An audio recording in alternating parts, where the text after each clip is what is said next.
Tämä on videoesitys mobiiliohjelmointiin natiiviteknologioilla kurssin ensimmäisestä viikotehtävästä. Aiheena on Kotlinin perusteet.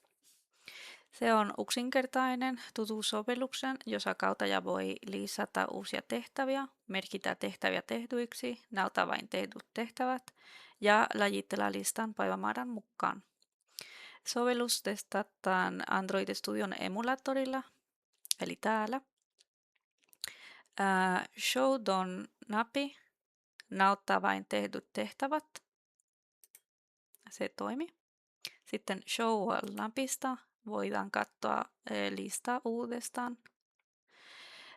Sitten sort by do, se lajittelee tehtävää päivämäärän mukaan. Näin, sekin toimi. Voidaan merkata myös, tehtävän voi myös merkitä tehdyiksi. Mark Done painikesta täältä. Noin. Tämä päivittyy sitten. Ja sitten voidaan lisätä uusi tehtävä, uusi taski tästä.